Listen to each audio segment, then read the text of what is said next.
US dollar on the back foot. Before we start, a quick word from our sponsor. This video is brought to you by XNES, the world's leading retail brokerage firm offering ultra-fast execution and no overnight fees. Look for a link in the description below. The euro has rallied initially against the US dollar, but it does look like it's still struggling a bit to really hang on to gain. So I find this interesting. At this point, we're still in an uptrend, so you can't necessarily get aggressively short, but I am watching the 50-day EMA and the trend line because if we break both of those, then we will test the 1.16 level. Anything below that probably changes the entire attitude.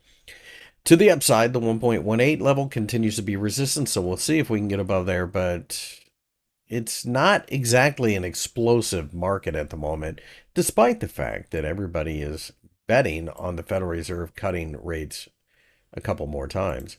The US dollar has fallen after initially trying to recover against the Japanese yen. It is sitting on top of the 200-day EMA, so we'll see if that holds. It could end up being a buying opportunity. A move above the 149 yen level would be confirmation that there are plenty of buyers here, but we'll just have to wait and see how that plays out. A breakdown below the 50-day EMA opens up a move back down to the 146 yen level. I do think choppiness is the order of the day, but really at this point in time, the Japanese yen, despite the fact that it has recovered the last couple of days, is not a currency I want to own. The Australian dollar has broken higher again and now finds itself above the 0.66 level, perhaps making its way towards the 0.67 level over time. This is an interesting market because it has underperformed most of its colleagues against the US dollar. But at this point, maybe, just maybe, it's finally starting to get a little bit more sustainability in its move higher.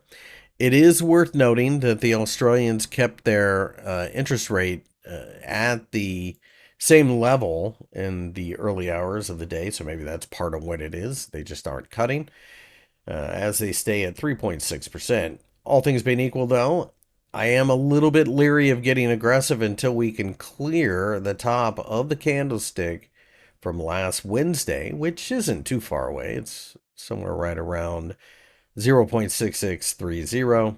I think above there, then you have a little bit more confirmation. Otherwise, we may spend some time consolidating in this general vicinity. My name is Chris. I work for FXEmpire. If you enjoyed the video, give me a thumbs up and subscribe to the channel for more analysis.